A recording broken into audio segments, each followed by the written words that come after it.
turakurikirana hariho utunenge tuko turibonekeza cyane aho ku munsi wa gatandatu itariki 16 kwezi kwa 11 mwaka wa 2024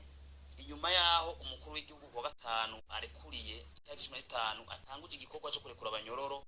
hamwe we rya Muramvya arekuye abanyororo 477 igenda neza ahibereye kuwa gatandatu rero akamaramaza kabaye ibintu bikonyanga amategeko ndetse n'ingingo mukuru w'igihugu kandi bitangaje itariki 16 kwezi kwa 11 mwaka wa 2024 gatandatu wibohera kuri rya Mpimba bese bitwaye Mpimba kuri kujya Bujumbura uwo mugirwa wo kurekura abanyororo waratangujwe nabo mu biro bikuru by'umukuru w'igihugu harimo n'indongozi nkuru ushikiranganje uwo munsi wa gatandatu itariki 16 kwezi kwa 11 mwaka wa 2024 hari hasomwa bariza gutaha 136 hano mukuru w'igihugu barasoma mugabo hacataha gusa 57 abahageze yuko abandi bashika 79 bataha haje habo utuntu two kwitoza utunyoni n'indongozi nkuru imwe mu ndongozi nkuru zigize ubutungane shanje ubutungane ngo nibataha ngo amadose yabo arabutse aha tuvuga ati akamaramaza rero ibintu bitabaho muri arishoto tubona karugonya amateka ngateka kazi na muntu ari gusubiza inyuma gateka kazi na muntu ari hohotewe kora kuri go abantu baze kuri kugwa mbeya umuntu arinza aja ku rutonde rw'abantu bari kugwa n'ingingo mukuru w'igihugu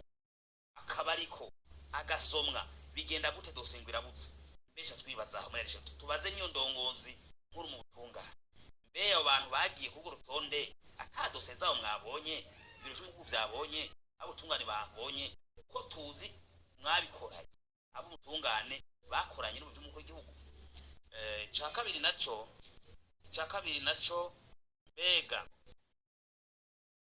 ku munsi wa Mungu igenekezo ga 17 kwezi kwa 11 mwaka wa 2024 byarasubiye aho amurovye mukuru w'igihugu basomwa abanyororo bateza gutaha 145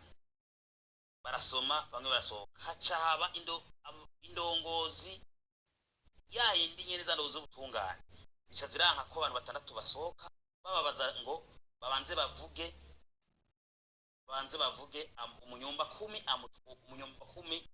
na mustaneri wahavuka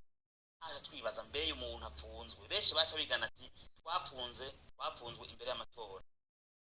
ko tuzi tuje dufatira nyene umuntu apfunzwe uburenganzira bwe bwose babuhagaze hajya n'uburenganzira bwo gutora cyangwa umuntu amaze imyaka 10 mu mvugo 15 akabagirira imbabazi cyangwa 20 cyangwa 8 ukawumva na manda shasha yaje kubaho apfunzwe yomenya gute nyumba 10 havuka yomenya gute mustanera havuka cyangwa ico kije gute kuba inzitizi y'ingingo mukuru w'igihugu mbega mukuru w'igihugu yarinze abona yuko uwo muntu arekugwa akaja ku rutonde ati arabibereye mbe ikintu cyosubiza inyuma ukasa kumaza nyumba 10 umukuru w'igihugu biro cy'umukuru ko bitamubajije komisiyo yashinze kitavyisunze ivyo bose rababajije abanyumba 10 babo ho mu byaha mu byo tuma arekugwa ivyo birimo byo rero kubibona hagati y'akazira muntu bagomba tumenyeshe yuko ndetse tuko twakwikira cyane n'izi ndongozi zimeze mu butungane ziko ziraca ku biringo umukuru w'igihugu zibihagarika aha muri cyo gutera kamo rero ibiro umunyereco mukuru w'igihugu n'ibiro vyo byose ko bakora neza barabirabire hafi no mu gusende hashi hajemwo n'ubushinganje bw'agati y'akazi na muntu ndetse n'amashyamba yose n'agati y'akazi na muntu yigenga y'igihugu na mpuzamakungu n'ibisata vyawe nibikurikirane yuko ibi bintu bitanguye kuba bitagomba bisubiza umugambi nyuma wo kubayiza kuri kuko abanyororo aryo shingiro ishinyo gati y'akazi na muntu kuko bashobora kuba banka kubarekura mu tungane bafise abandi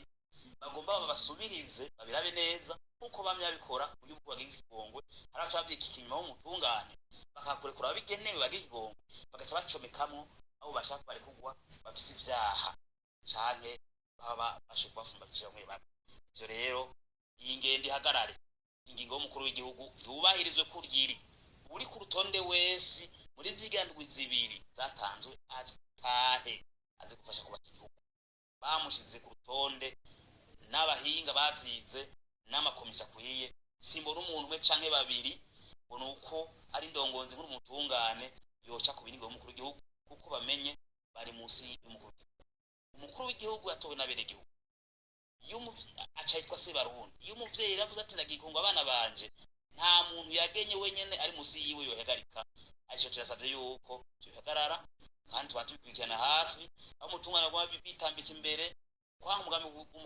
mu ngiro unezereye watakazina muntu mu nyuma tubavuga amazina muga mu ntoki zobatumako